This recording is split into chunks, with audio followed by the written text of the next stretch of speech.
Terima kasih Tuhan Yesus yang hari ini kami kembali akan merenungkan firman-Mu. Tuhan tolong renungan di siang hari ini. Dalam nama Tuhan Yesus, amin. Di nama Tuhan, kita akan merenungkan firman Tuhan bersama. Dan kali ini kita akan merenungkan firman Tuhan dari surat Roma pasal 14 ayat 1 sampai 3. Demikian firman Tuhan. Terimalah orang yang lemah imannya tanpa mempercakapkan pendapatnya. Yang seorang yakin bahwa ia boleh makan segala jenis makanan, tetapi orang yang lemah imannya hanya makan sayur-sayuran saja. Siapa yang makan, janganlah menghina orang yang tidak makan, dan siapa yang tidak makan, janganlah menghakimi orang yang makan, sebab Allah telah menerima orang itu. Saudara, firman Tuhan siang hari ini saya berikan judul Terima dan Hargailah. Saudara, Rasul Paulus ketika menulis surat ini melihat bahwa ada kelompok-kelompok dalam kehidupan jemaat di kota Roma. Ada kelompok yang menyebut dirinya sebagai orang yang kuat, adalah orang-orang yang berkeyakinan bahwa boleh makan apa saja. Sebaliknya ada kelompok lain yang disebut orang yang lemah imannya karena mereka tidak makan daging dan mereka masih memelihara aturan-aturan tradisi-tradisi tertentu, baik soal makanan, soal minuman, juga soal hari-hari tertentu. Rasul Paulus melihat bahwa ada dua kelompok yang mengatakan sebagai kelompok yang kuat dan kelompok yang disebut sebagai kelompok yang lemah. Ini terkait dengan soal makan daging. Bagi orang yang sudah kuat imannya berpendapat bahwa makanan apa saja ketika sudah didoakan, dikuduskan dalam nama Tuhan Yesus, mereka bisa memakannya. Tetapi bagi kelompok yang lain belum bisa melakukan hal itu. Kenapa? Karena mereka masih percaya dan masih meyakini aturan dan tradisi-tradisi yang diyakini sebelum mereka percaya kepada Tuhan. Mereka tidak mau makan daging karena pada saat itu di kota Roma tidak ada tempat pemotongan hewan yang dianggap sesuai dengan hukum cara memotong binatang yang halal menurut orang-orang Yahudi. Karena Roma dikuasai oleh orang-orang Romawi. Sehingga mereka mencari aman, tidak mau makan daging di pasaran, tidak mau makan daging yang dijual karena mereka berpikir dan berpendapat bahwa daging itu tidak halal karena cara memotongnya tidak sesuai dengan aturan. Saudara, tapi sebagian kelompok tidak apa-apa, tidak peduli dengan hal itu.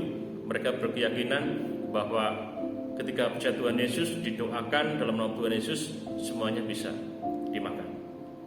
Jadi ada dua kelompok yang memiliki pendapat berbeda satu dengan yang lain. Dan Rasul Paulus sebagai hamba Tuhan mengingatkan kepada mereka, dalam perbedaan tersebut mereka harus bisa menerima pribadi-pribadi yang memiliki pendapat berbeda.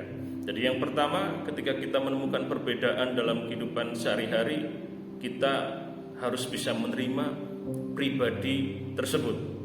Dalam persekutuan mungkin, dalam komsel, ketika kita diskusi, kita memiliki paham yang berbeda, baik tentang etika Kristen, bahkan mungkin tentang doktrin, tentang teologia, yang satu dengan yang lain, anggota kelompok komsel atau lebih luas anggota jemaat dalam satu gereja, kita memiliki pemahaman teologia, etika Kristen yang bisa berbeda.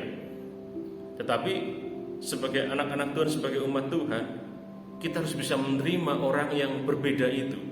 Jangan sampai ketika kita berbeda, kita tidak mau terima orang yang berbeda itu. Karena teologianya beda, karena konsep etika Kristennya berbeda, ya, tentang satu hal, kita akhirnya tidak mau menerima satu dengan yang lain. Harusnya kita tetap bisa menerima orang tersebut sekalipun ada perbedaan pendapat, ada perbedaan cara berpikir, ada perbedaan cara pandang tentang satu hal di antara kita.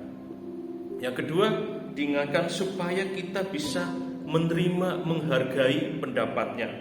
Di situ katakan, terimalah orang yang lemah imannya tanpa mempercakapkan pendapatnya. Tanpa mempercakapkan pendapatnya itu artinya adalah tanpa mempertengkarkan pendapatnya. Jadi kalau ada orang yang berpendapat berbeda dengan kita, nggak perlu kita diskusikan, nggak perlu kita pertengkarkan. Kenapa itu berbeda?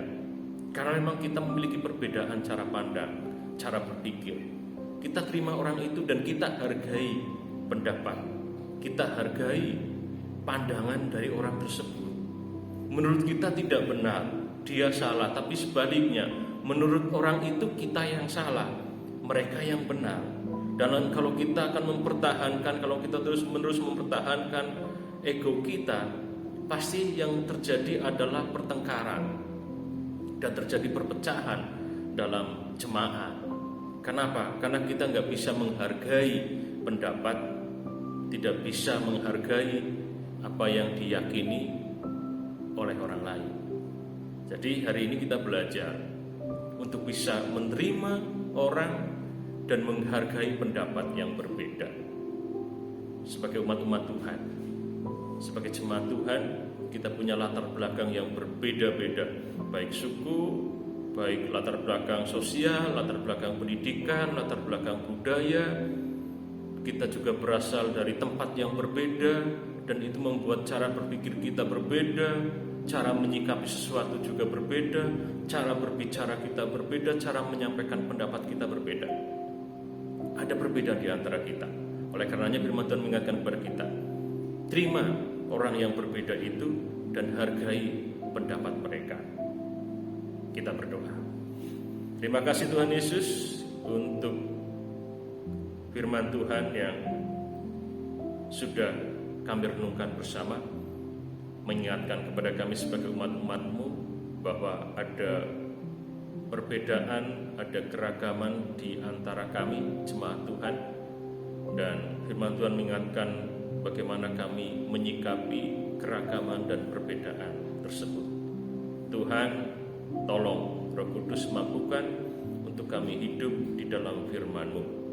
Ketika kami menemukan perbedaan, kami bisa menerima orang yang berbeda dan kami bisa menghargai pendapat yang berbeda. Kami bersyukur dalam nama Tuhan Yesus. Amin.